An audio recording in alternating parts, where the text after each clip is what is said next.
Ramogi anche no machiegni e chenro makawuono mabiro ni achiel kachiel kamoro moro miyudo kinyi makawuono diche makawuono men tarik 14 dwe mar 10 ndalo medo mana ringo kendo sechopo enus mar dwe ni mar 10 ok machiegni chen mar piny kochako sani sa 10 nyaka sa 5 mar onyango nyinga Cleophas Oluoch. Oyaore nyako Ramogi Ajwang kamoro moro ma intiere kawuono tich abich chieng'no mar swag lawa geno ni sebedo kod juma makare kendo iseikori makare mar rwako mano weekend kata giko dira odiochieng' ma bende chieng' tich abich ji thoth kata ji mathoth mor godo ahinya kalore ni koro kwachomo weekend weche mathoth dhi timore kata kamano machiegni ahinya chenro marwa nyinga Joyce Odur. Oyaore nyako Ramogi Ajwang kamoro moro mintiere en ber manade kwachopo e giko mar juma isebedo kodwa chakruok mar juma sani koro wachopo e giko mare wagoniero kamano bed kodwa nyaka e giko mar chenro mar odiochieng' ma kawuono ma bende biro bedo karumo sa 5 mar onyango nyinga Sharon Ng'ao.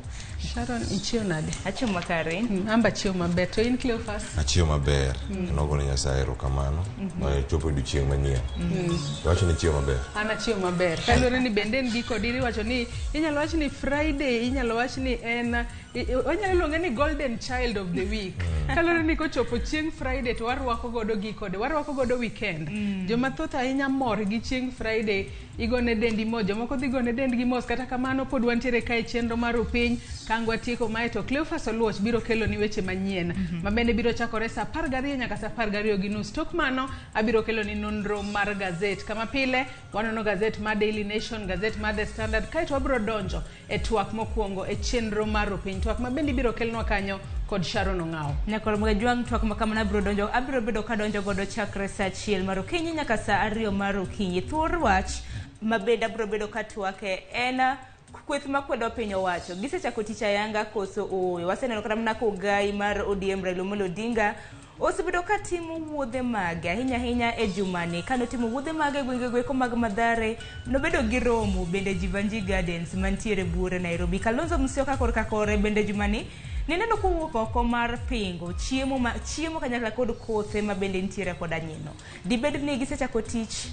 koso oyo mane thor wach mabende dhi bedo godo ka dhi bedo gi josiasa mabende biro bedo kanono godo chal mar wach makamano bang'e wadonjo e kidieny machielo mano mar ng'e jothumbewa mano chuny banjo kaka pile chieng' tich abich ka tich abich wabedo kod jothum ma bende thoth ji aseneno ka penje mbui kata ni jathum ni to gocho kanye to jathum ni to werang'o kete mane Ramogitv kae kochakore sa 2 nyaka sa 3 ibiro ng'eyo jathum ma bende wakelo ni mar mondo mi ing'e thumbe mowero kinyalo bedo kod penjo moramora inyalo chwalo ne kacha mar mondo mi oduok penjo makamago tok mano wadonjo e kidieny mar mbako romo kama pile wachako kod chal mar fwambo kama bang'e to wadonje twak mane chenro mar mbako romo twak mibiro kelni kanyo kod Cleophas Oluoch. Nyako Ramogi Ajwang mbaka makoro dhi go kinyi makawuono diche makawuono resa 3 nyaka oromo sa 5 mar onyango gima dhi penji kanyo en ni kungo ikungo yo machalo nade kise kungo dongruok mage ma igeno to sigandi en mane kotenore gi weche mag kungo jomoko wacho kanyo e mbui kano penjo dichieng' manyoro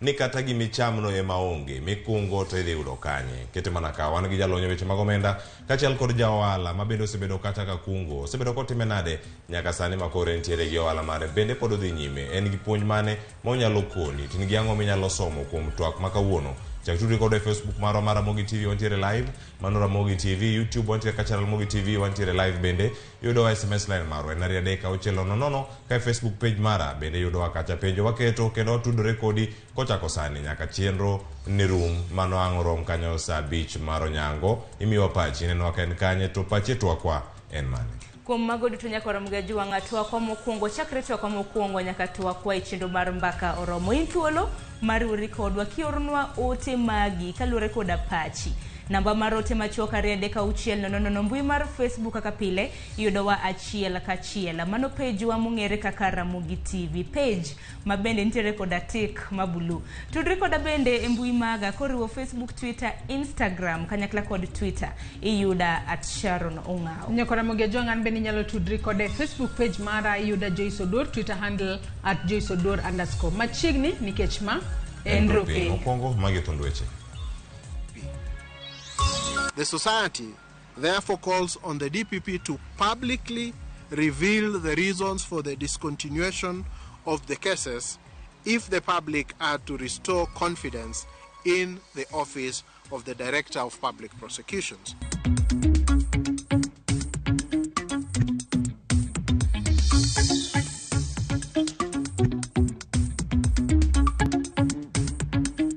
Aneno ni Raila otimo gimodong ni activation mare e city ka. Maka gimodwa timo e dier town kae kaka nowacho ni odwa timo reforms no to joge osewuotho moseloso kode.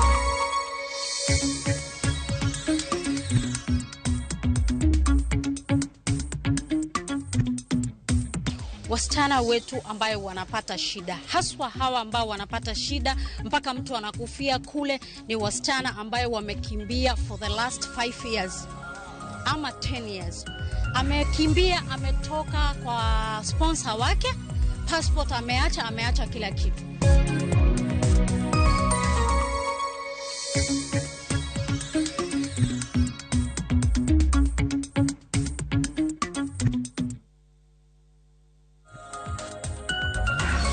Oyaronya kora mogi jwanki no machini weche manyien okinyi makawuono e chenro mar rupe nyinga Cleophas Oluoch ochako gi mago mawacho kanyo ni ng'ur ewi okang' mar sirkal puodho koth chiemo ma omede nyinyo mago mag GMO medo mana nyuolo ng'ur ka sani koro bura ochwal e doho mar kwedo okang' ma kamano. Okil Paul Mwangi ma bende osebedo ka jang'ad rieko e weche mag chike ne riwruok mag Azimio la Umoja One Kenya Alliance ochwalo ng'ur e doho ka okwedo okang' ma sirkal puodho ogo kodhi mag chiemo mag GMO inyalo kel kodhi makamago e pacho kae. Mwangi wacho ni sirkal ok nigi ratiro mar chik mar puodho GMO ka ok otimo nonro mayango ber kata rach mar mwandu makamago. E burano Paul Mwangi dwaro ni doho owit oko chik manyocha ogol gi sirkal ma puodho GMO. E ng'ur mare owacho ni chik mane okumo GMO higa mar 2012 ne dwaro ni nyaka tim nonro mopie mondo puodho mar GMO kapok ochak ti kode e pacho ka.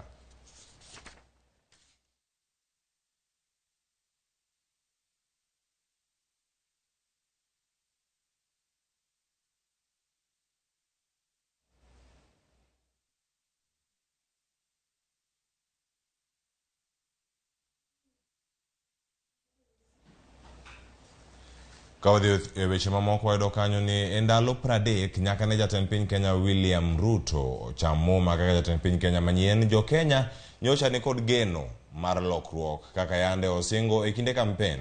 To en okenge mage ma osegoyo kata nyao ma oseneno e telo mare nyaka ne okaw loch. George Bati kolonwa wachno. Tarik 13 dwe mar 9 2022 e alap ma Moi International Sports Center Kasarani, jatend piny Kenya manyien William Ruto chamo muma kaka jatend piny Kenya mar abich. I, William Samoei Ruto. Bang' chamo muma kendo kawo ligangla mar telo manyiso ni tek koni e lwete, ka bandera mare mar loch bende mosore gi yamo e kor lwasi, Ruto keto singo mag gik ma odhi rakorego mokwongo mar keto ngima mayot ne jo Kenya. Our priority intervention therefore is to make fertilizer, good quality seed and other agricultural inputs affordable and available. Kaka wuono en ndalo 30 nyaka ne William Ruto cham muma kendo chako tich kaka jatend piny Kenya mar abich. Penjo en to bende nitiere gigo manyalo kelo bonjo e lend wang' jo Kenya. His Excellency. E kinde mano yango manifesto mare, Ruto ne okoni ngima mamaedo ridore e pacho ka ne obiro kaluwore kod nengo mamalo mag gige pur ma ok lweny mano mako mach e piny mar Ukraine. The challenge of cost of living is increasing agricultural productivity, period. This whole story about Ukraine and all this is a lost cause. Kato biro ni e kinde chamo muma mare ne ochako keto e tim singo kane olando dok piny nengo mar mbolea ne jopur. We have already made arrangements to make 1.4 million bags of fertilizer available at Kenya shillings 3,500 for a 50 kilogram bag, down from the current 6,500. Jopiny pod ywak ni ngima pod medo ridore kaluwore kod nengo mar mauta kod mwandu mamoko mochuno koting'o mogo kod sukar ma pod medo mana idho. E ndalo 30 mag loch mare, Ruto osebedo ka temo chopo moko kuom singo mane oketo. E kinde yawo od bura mar 13, Ruto ne ogolo chik mondo ndos wi bajet ma pacho ka gi bilion 300 kokoni mano nyalo dwoko piny gope ma osebed kiolo gi piny owacho. I have instructed Treasury to work with ministries to find at least 300 billion shillings in this year's budget so that we can remove it, because the market cannot sustain the kind of borrowing we are doing as government. Nyaka no chamuma, Ruto bende osegwelo jotend migepe 22 mochano tiyo godo e piny owacho mare, jotend migepe marito mondo od bura mamalo puodhgi mondo gichak tich. It is also important that we set up the new cabinet early so that we can quickly take charge of the affairs of our country. Kaluwore ni ne odonje telo e kinde ma counties 23 ma Thurka oro kwako. E ndalo 30 mag loch mare, jatend piny William Ruto bende osegolo bogi mag chiemb kony madhi ne counties go. E gino mamoko kuom jopiny yande ochako neno ka gima odwa timo limbe mathoth e pinje maoko. Nyaka no chamuma, Ruto osedhi e piny Ingereza e kinde ik mar Queen Elizabeth mar 2 kane pok odhi e romo mar riwruok pinje e piny mangima mane otimore e boma ma New York e piny Amerika. Osetimo limbe bende e piny Ethiopia kendo twak kod Prime Minister ma pinyno Abiy Ahmed. Jumapil mokalo ne odhi e piny Uganda kendo yuore nyasi mar dhialo higni 60 nyaka ne Uganda yud loch kapok ofuye nyaka Tanzania kendo romo kod jatend pinyno Samia Suluhu Hassan ka okoni mag gin limbe mag jiwo tudruok e kind pinje Afrika ma ugwe kendo golo ohinga ma osethiro ohala e kind pinjego. We want to grow the relationship as East Africans together, and there is a lot that we can share when we work together. E ndalo 30 mag telo mare, apis jamin wach maduong' mar piny owacho owito oko moko kuom buche mag mibadhi koting'o mamieno mane en jaod bura ma Malindi Aisha Jumwa manyocha ne ogwelo kaka jatend migao e piny owacho mare. Kata obedo ni jatend piny nenore kama go chandri, jopiny pod oketo wang'gi mar neno ka bende lokruok minyalo go e mbaka biro neno e ndalo 100 mag loch mare.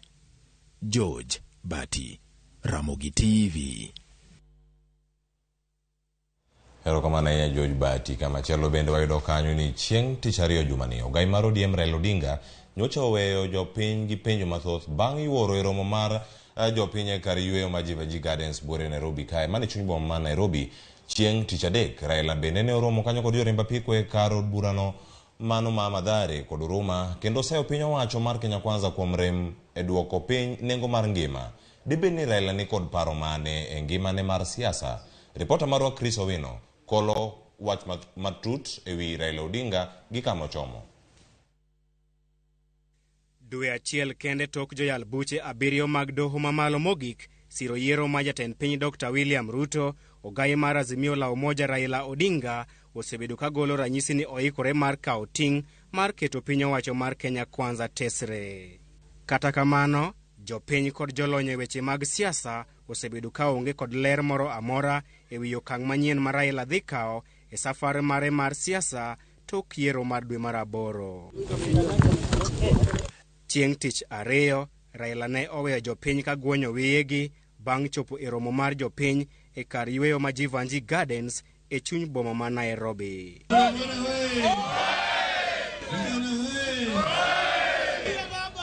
Chieng' tich adek bende, Raila ne oromo kod jo bodaboda mawuok e kar chung' od bura ma Mathare kendo oseyo piny owacho mar Kenya Kwanza kuom rem e chopo singo mare mar duoko piny nengo ngima tok kawo telo kaka ne gisingo e kinde campaigns. Paro mopogore opogore bende osebedo kawuok ewi koma siasa mar Raila ochomo tok yiero maduong' ma higani.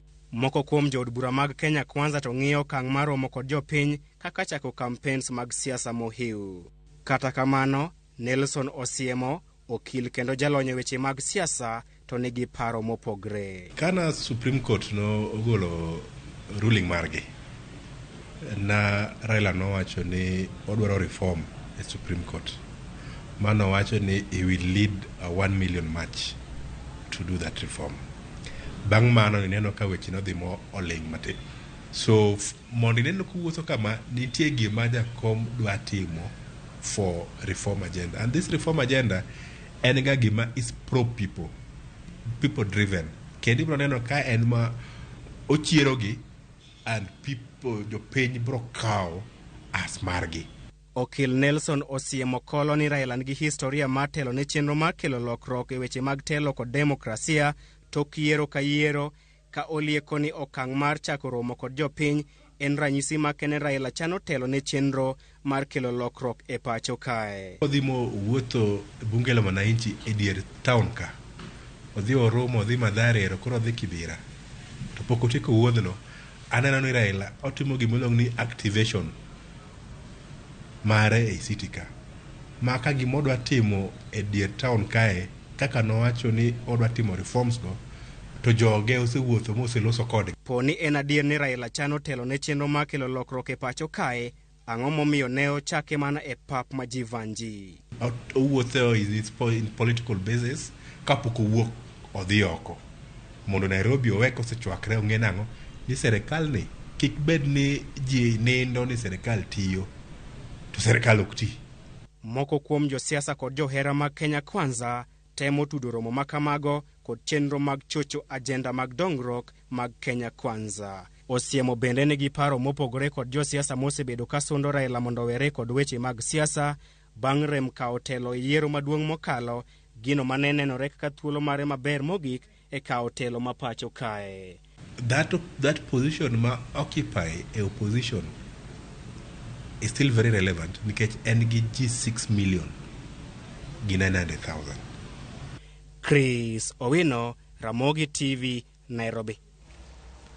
Erokamano nya Chris Owino kowuok e sigana ma kamano. Warango moko bende matimore pap mag chike kod siasa, gik mage mantiere kacha ka warango ni sani riwruok mag okinde ma pacho kae LSK koro dwaro ni od bura ogo kogno motegno jogo ma owal ne lemo mag ten migepe mopogore opogore. LSK koro dwaro ni od bura no kik puodh jotelo manigi chilo mag mibadhi kod obadho mamoko. Koro kaka Eric Owenga leronwa, LSK ogolo ng'ure wi okang' manyokaw kod ogaye ma jomin buche mar dwaro kata mar luaro oko buche mamoko kuom mibadhi mamieno jotelo makamago. Bango gai mar jomin buche mathurka Nurdin Haji loro buche mag mibadhi mitudogo moko kuom jotelo mapacho ka, paro podi medo mana nyuolore mokalo wi okang' makamano.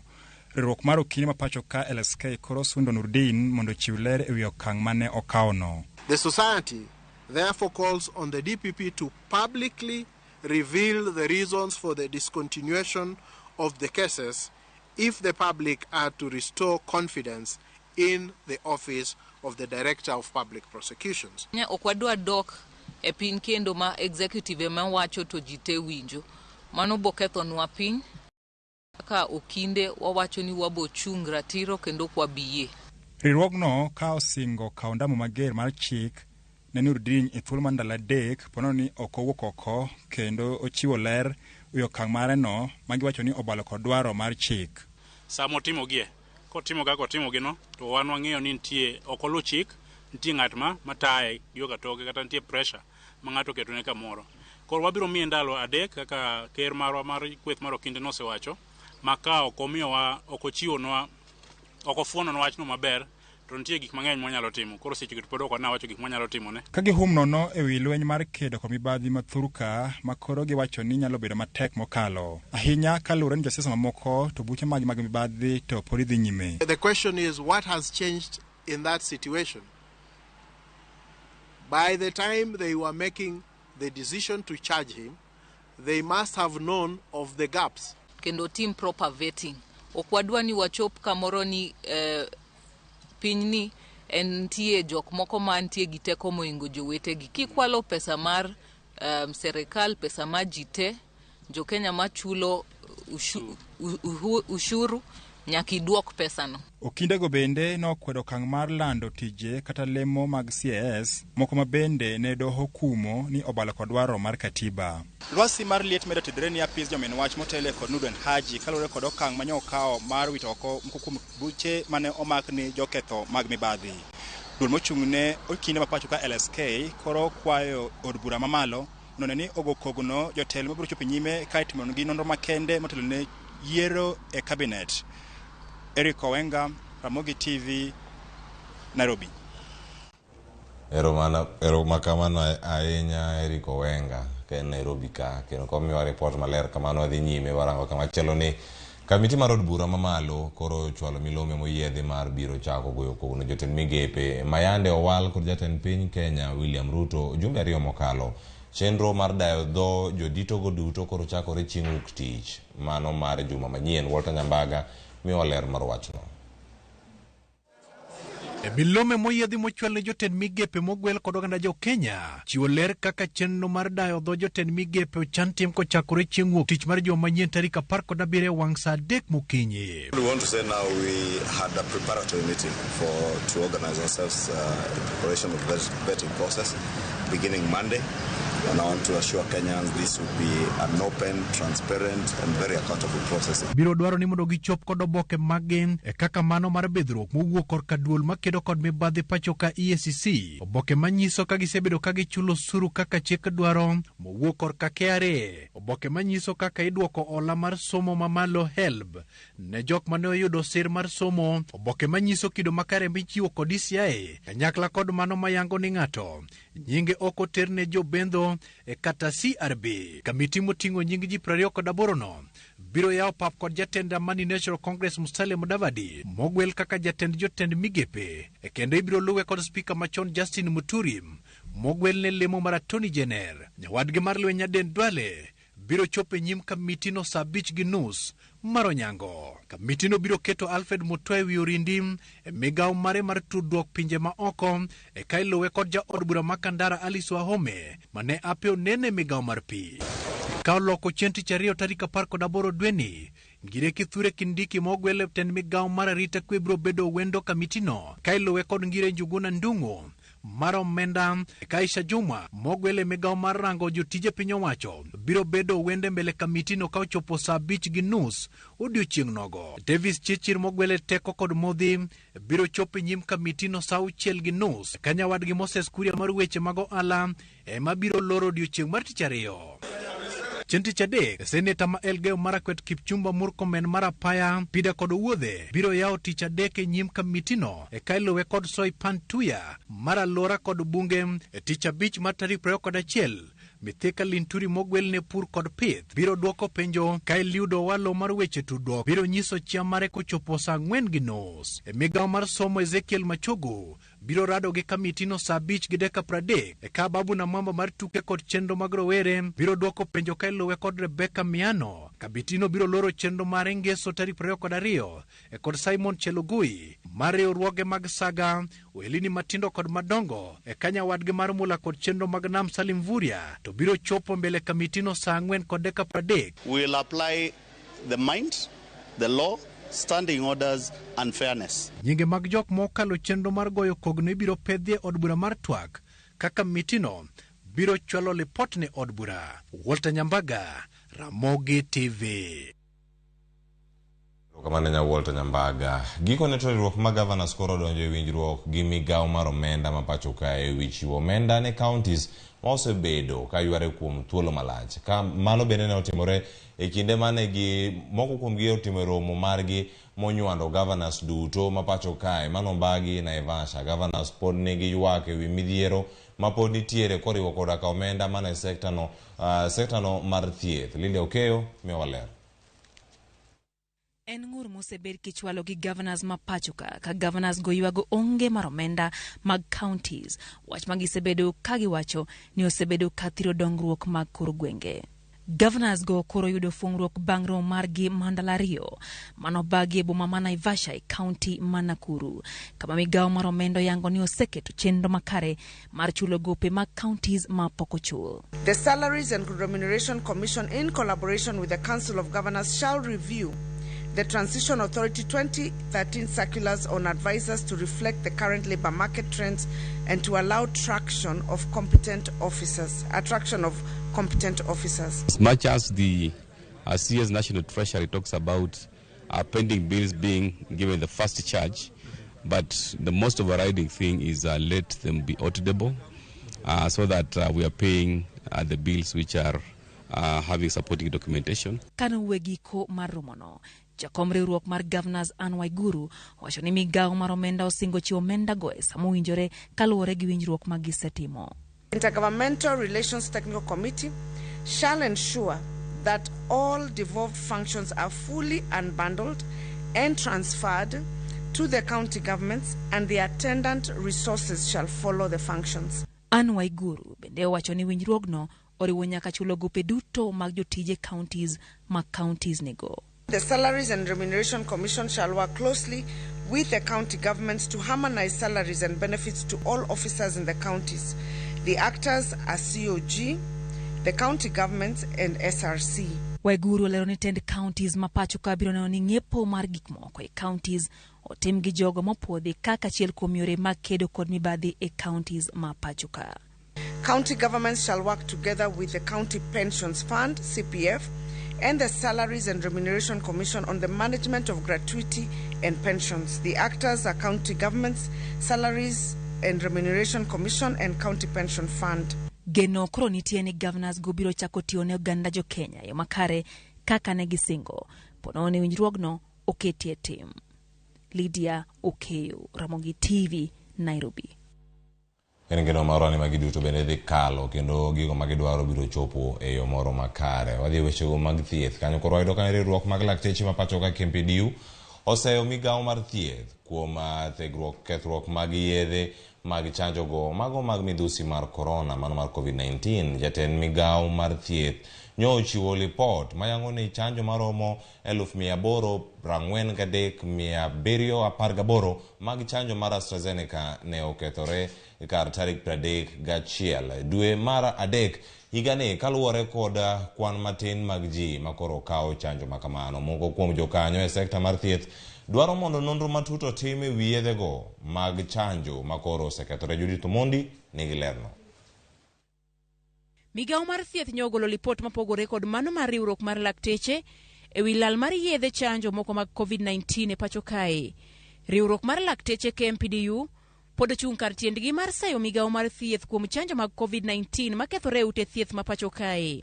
Kane giloso Kisumu odiochieng' ma kawuono, jakom mar riwruogno e gwenge ma Nyanza Onyango Ndonga oko ni yedhe de oko kethore poni piny owacho ne okete okenge makare motelo ne keyo yedhe go e gwenge ma pacho kae. I raised this issue before as KMPDU. We talked about mapping of regions that are deficient of the vaccine. For example, I am sure you might find there are regions that did not get the required number of the vaccine. And when you find that there is another region that has vaccines that are in storage and have expired, that is in essence misuse. And this all narrows down to, do we have enough personnel to take care of the whole country's health needs? Jatend migawo mar thieth Mutahi Kagwe kata kamano ne okoni lipot mar riwruogno ok ni kare. Olero ni dos mar omo 843,718 mag chanjo mag AstraZeneca emane okethore, ma opogore kod dos 697,624 kaka nyo oboke ondiko. Bende lipod Kagwe ochiwo ler ni mana dos mar chanjo maromo 27,606,120 emane giyudo tarik 30 dwe mar adek higani. Wach mopogore kod kwan mar dos 27,818,320 malipot mar oboke manyondiki kod od fwambo moro ma pacho kae wacho. Moko kuom jokanyo mar sekta mar thieth okoni nonro dwarore mondo adieri oyangi ewi kwan mar chanjo makethore ute thieth ma pacho kae. Lipot mar migawo mar thieth ma ogol kod Dr. Willy Sakwale, jatelo mar aput marango chenro mag COVID-19 odiochieng' ma kawuono, bende lero ni omenda mar piny owacho ne okotigo e nyiewo chanjo ma osekethore kata machano kethore. Chanjo go wacho ni gin mago mane ochiw ne piny Kenya e yor siri gi riwruoge mopogore opogore. Bende ochiwo ler ni pogruok e wi lipode ariyogo nyalo bedo nikech midhiero mar weche tudruok madeko lipot mawuokie thoth counties ma pacho ka. Adwa kweda ahinya gima minister mar health nyo wacho Bwana Mutai Kagwe kowacho ni onge doses mag COVID molal to okonyiswa ni to kare doses mowacho no kolal go to ni kanye. Aparo ni wagike okinde masani nyaka owuothe ler kuwuoyo gi jopiny nikech jopiny gi e jogo matiyo matek ka chulo osuru kendo gine magimiyo oganda gerore. As Kenyans, we are really at a loss because the AG, the Auditor General comes up with a report, and then the next time we see the Cabinet Secretary for Health also coming out to refute whatever comes out of the report. But I think that as citizens, we are at a very difficult situation, bearing in mind that COVID-19 really fragmented our health systems, and the health systems are not really able to cope up. Bende gikwayo piny owacho mondo med omenda michiwo ne migawo mar thieth nyaka atamalo 15 kaluwore gi dwaro mar winjruok mane opuodhi ma otisi ni Abuja Declaration. Nonego bed ni giketo atamalo mar 15 kulingana gi Abuja Declaration, but ma pok otimore. Kenya kae budget mar health chopo gimoro atamalo mar 9 ma pod en piny kabisa. Watiyo gi Kenya Medical Practitioners Dentists Union to sasa mwabedo piny to wawuoyo iyudo ni pesa monego bed ni ndiko godo dakteche ok ndiki. Chanjo duto ma osechiwi e pacho kae romo milion 22, 217, 142 ka jogo migeto chanjo to romo milion 27, 246 kod 313. Judith Omondi, Ramogi TV. Kao ke report mar Judith Omondi warange moko matimore bende sekta no mag wacho ni mag uchumi wato timre yo machalo nare. Odiochieng' ma kawuono tarika 14 mano dwe ni mar 10 duol mochung'ne tayo nengo modhi mag nyamburko kaachiel kod teko mag sitima EPRA biro lando nengo manyien ma ibiro us go modhi go mano kochako dwe achiel mabiro.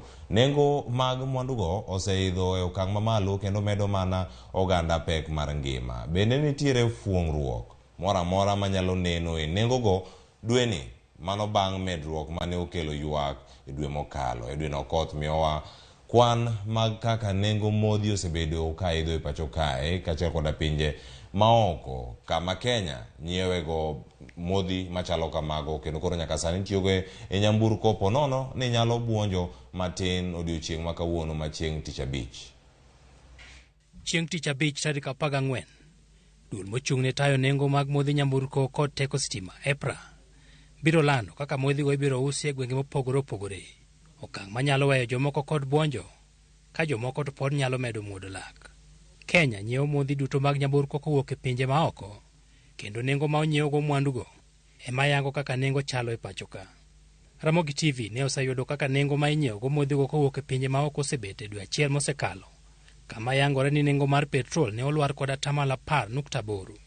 Okang' ma kama nyalo kelo fuong'ruok matin ne weg nyamburko matiyo kod petrol bang' piny owacho waro komenda mane gijolo go oganda e nyiewo petrol dwe mokalo. Kata kamano, jogo matiyo kod diesel to nyalo dong' kod muodo lak kata bed ni nengo mwanduno ne olwar kod 5.6 kowuok e pinje maoko. Ma en nikech piny owacho nyalo waro siling 20 gotongla ma pod ichulo ne oganda ewi lita ka lita mar diesel ma ginyiewo. Okang' manyalo keyo fuong'ruok moro amora manyalo neno e nengo mar mwanduno. Jomauta mar taya bende chal ma ok dhi buonjo nikech nyaka sani pod piny owacho chulo siling 26 gotongla 2 ewi lita ka lita ma ginyiewo. Omenda ma ka owaro oko to medruok e nengo mwanduno nyalo duo yot moro amora mane nyalo neno bang' nengo ne lwar kod 9.3. EPRA tiyo kod nengo ma inyiewo go modhi mag nyamburko kowuok e pinje maoko kind tarik 15 dwe achiel nyaka tarik 10 dwe machielo e yango nengo ma iuse nego jopiny. Medruok e nengo mar diesel ma itiyogo kod tingni mag pur, masinde manyayo teko stima kod geche mating'o jowuoth kaachiel kod osigo koro pod nyalo medo chwalo pek ngima malo dweni bang' idho malo nyaka 9.2 dwe mokalo. Nikech nengo mar diesel ne oidho kod siling 25 lita ka lita dwe mokalo, nengo mar teko stima bende sani osemedore ma orucho kata fuong'ruok mar 15 mane oland kod jatend piny Kenya machon Uhuru Kenyatta higa mokalo. Fuong'ruok manyalo neno e nengo petrol chakore chieng' tich abich nyalo bet matin, to kata kamano odhi kelo yot matin ne weg nyamburko kod apiko masani golo nyaka siling 180 eka giyud lita achiel mar mwanduno makonyo ge yore mag wuoth kod ohala. Edwin Okoth, Ramogi TV, Nairobi.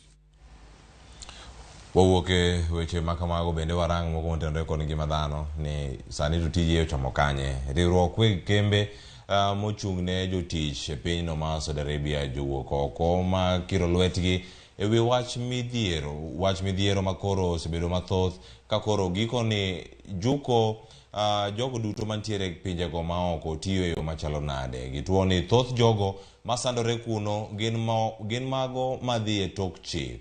Omiyo gidwa ni piny owacho ma Kenya otim winjruok gi Saudi Arabia mar golo jo Kenya duto mantiere kono e tok chik. Jafwambo marwa ma Mombasa jaoko nigi ler mathoth. Yuak mag anyuola mani kod nyithindo mawito ngimagi kaachiel kod mago masandore e piny Saudi Arabia osebedo katimore Mombasa e piny maru. Thoth anyuola ma kamago osebedo kaseyo agents matero nyithindgi e pinjego dhi manyo kibarua, ka agents go bende ok thor loso ewi masiche ma kamago. Kata kamano, wach video mosebedo kaluorore mbui manyiso miyo mituone ja Kenya madhodho nyiguogi e piny Saudi Arabia ne ochwanyo malich mokalo agents go makoni pichano ne geto njaogi kendo rochonegi tije. Alikuwa yeye anayafanya kwa malengo either kalipwa kwa minajili ya kuchafua maagent ama kalipwa kwa minajili ya kuchafua nchi ya Saudi Arabia. Kwa nini wasichana wetu peke yake? Ile nchi iko na mataifa mingi, tuko na wa Philippines, tuko na wa Indonesia, tuko na Waganda, tuko na Wagana, tuko na wa Nigeria. Mbona wao hawatembezi hizo video? Giango ni enadier ni moko kuom midhieche to nitiere ka bende gikoni thoth midhieche makamago juko mana jogo madhi kuno e tok chik. Kupitia wale tunawasafirisha, delaying of payment ipo ambao tunaambiwa, and we normally speak. Tunazungumza na wale matajiri zao na wanalipwa. Katika masuala mazima ya kula, baadhi yao wengine nyumba zao kule si walaji wa usubuhi saa 6 jioni. So watoto wetu ama ndugu zetu wanapofika, fikra zao bado wanajua ikifika usubuhi nafaa kupata breakfast, lunch nafaa nipate lunch, na sapa nafaa nipate chakula. Haswa hawa ambao wanapata shida mpaka mtu anakufia kule ni wasichana ambayo wamekimbia for the last 5 years ama 10 years. Amekimbia, ametoka kwa sponsor wake, passport ameacha kila kitu. Wachnok mag tije pachoka gikoni ema miyo jomoko dhi kuno e tok chik ka gin kod geno ni gidhi yudo tije mani kod osara maber. Hapa mshahara msichana atafanya kazi ya nyumbani atapata 7,000, 8,000, akipata mtu anamlipa juu ni 10,000. Kule wanalipwa paka 30,000 paka 40,000. Gumu zaidi niliuona nikiwa Saudia kwa sababu ile ilikuwa ni lugha nyingine. Mimi nimezoea Kiswahili, natokea Lungalunga, nyumba zetu ni za udongo. Nilipofika Saudi Arabia ilikuwa kila kitu ni kioo. Wakisha kwanza kwamba yule agent anampeleka, je ni agent wa kisawasawa ama ni agent fake mabroka wanaosema. Kwa sababu baada mtu anapata shida kule, wakitafuta ile agent hapatikani agent yuko wapi. Moko kuom jogo mosetie pinyno kata kamano koni midhiech to nitiere mana kaka tich mora mora e pachoka to en mana thodich. Mwenye hawezi au anataka kupanda ndege akaone mji, tafadhali na muomba abaki hapa. Kule tukiambiwa unaenda kazi ya nyumbani, unaenda kazi ya nyumbani, huendi kulala. Pesa yenye unalipa tunaanzia 28,000. Ni kazi ambayo hapa kwetu kama kibokoni yetu hapa Mombasa yetu huwezi pata huo mshahara. George Aoko, Ramogi TV, Mombasa. Wawoge kaunti ma Mombasa waduoge kende kaunti ma Homa Bay kama koro ayudo kanyo ni ruoth ma Homa Bay town location Joshua Ochogo ema koro osedhi kaka jatend ruodhi duto mano mong'ere kaka senior principal chief e kaunti ma Homa Bay. Ochogo osedhi e odiochieng' manyoro e nyasi mano tele kod commissioner ma kaunti ma Homa Bay Moses Lilan. Ochogo koro kawo komno kuom Jacob Nyangor ma bende noweyo thuolono bang' dhi e rutaya. Ali Abich nochopo e nyasi ma kamano kendo koro miyo ler mathoth.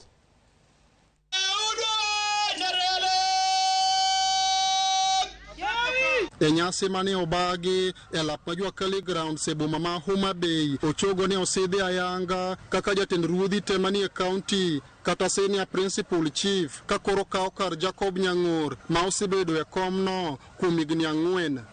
Commissioner ma Homa Bay Moses Lilan mane otelo e nyasino okoni kuom ruodhi 10 manoro kwayo margi ne lemo makamano bang' chenro madayo dhoggi. Ochogo ema nowuok jaloch. Kati ya zile counties ambazo kulikuwa na nafasi ilikuwa Homa Bay. Na nafasi ya principal chief ni moja peke yake kwa kila wakati. Wakati wizara ilitangaza, pia katika kaunti yetu tukaitisha applications from all the chiefs who were qualified. Walikuwa 10. lakini wakati ilifika ofisi yetu tukapiga msasa, tukaangalia hapana. Wale wengine labda miaka bado iko chini, labda hawakuwa wamemaliza the requisite period of time. Results ilitoka baada ya muda, na serikali iliweza kutambua ya kwamba Ochogo ndiye atakuwa senior principal chief katika kaunti ya Homa Bay. Leland bendelero mkukum tije majatende chief eno biro bedo katemo kaunti machiegini korotenda rita kwe county. I've served government continuously for 37 years, 26 years of which I have been chief. I want to appreciate the residents of my location who have allowed me to serve them. During the service, we have achieved a lot in terms of security, illicit brews crackdown, education of our children, and many more. There is also the implementation of Nyumba Kumi initiative. Naamini hiyo mnafahamu, si ndio? Because this is very important, this is very critical. Gathering security intelligence on the ground and sharing with the relevant authorities, monitoring and reporting movement of aliens, ni kuwa na public barasas, mahala ambapo utakuwa unawazilisha ujumbe za serikali kwa wananchi mara kwa mara. Kuna mambo ya registrations bado itakuja pale, identification of deceased. Ne utiyo gi thuolo no mar golo chik ne ruodhi kaachiel kod jolupgi e kaunti mondo bed ka kedo aduwa gi moywe ki nyithindo matindo manyiri e gwenge magirito. Tuchukue nafasi to speak out against cases of gender-based violence and teenage pregnancies na mambo ya ukimwi, kwa sababu hayo mambo yote yanaandamana. Unapata watoto wachanga miaka 10, 11, 12 wamefanyia unyama na sisi tumenyamazia. Wengine wanaanza kufikiria labda sijui ni nini. Hakuna civilization ambayo inaruhusu dhulma dhidi ya wasichana wadogo. Bang sito mare ayanga kaka jatend chife county ma Homa Bay Ochogo koro nigi ting matiyo machiegni kod tenda rita kwe county e weche mag rita kwe kaachiel kod weche mamoko mantie sekta mar rita kwe county. Ali Beach, Ramogitv, Homa Bay.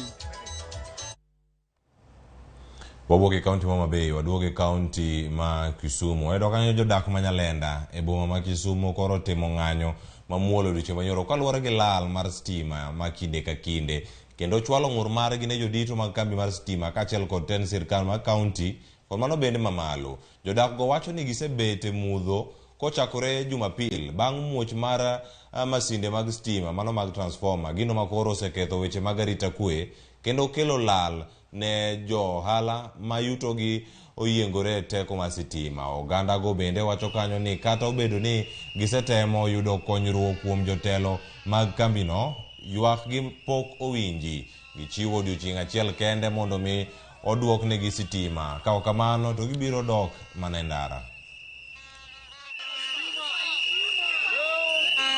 Chakore Jumapili waonge sitima, nyithindwa ideyo kadhi sikul, wang'iewo misuma, waonge pesa bende koro onge, ji chandore kabisa.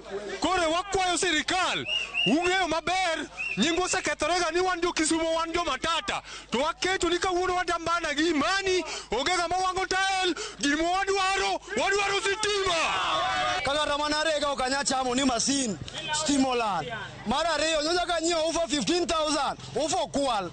Kawuono Manchester gocho. Tapa nuwe kima Manchester en. Wadwaro stima. Serikali. Wakwa gi muolo. Wawuoguru oko. Wawuogi jo Kenya Power. Iwinjo. Atiye saloon kata onge stima. Kaka wationge, kaka nyithindo somonge, biashara ok dhi mbele, ka chopo saa chielo tieno waseloro, akwayo ni mondo ukonywa gi stima. Wach ni litna sana. Niwach stima olanda abich Kisumu ka. Nyocha to nyako moro awinjo ni olaw ka gi beti mane dier mudho. Kata kaka wakonye onge. To ena wach malit ni mama ma uso ice cha ok nyalo uso ice to ice ne modak go. Emo pidho wanthinde, emo tero wanthinde school. Ito koro stima ok nyal duokonwa lela ka. Wakwayo ujo dongo ni umiwa stima.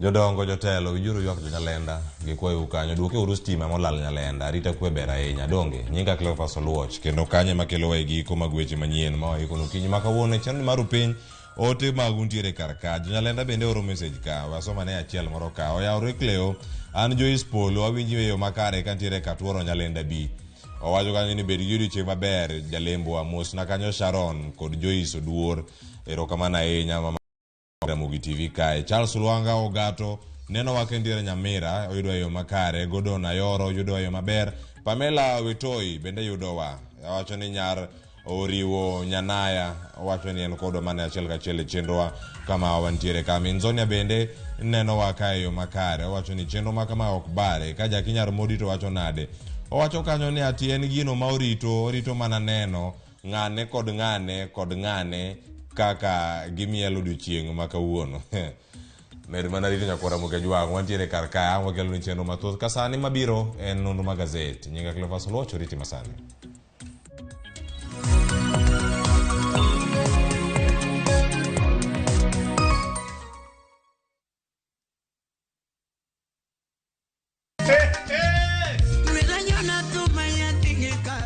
chenro mar usiku sako wachoro thum mar benga gi ohangla kabiro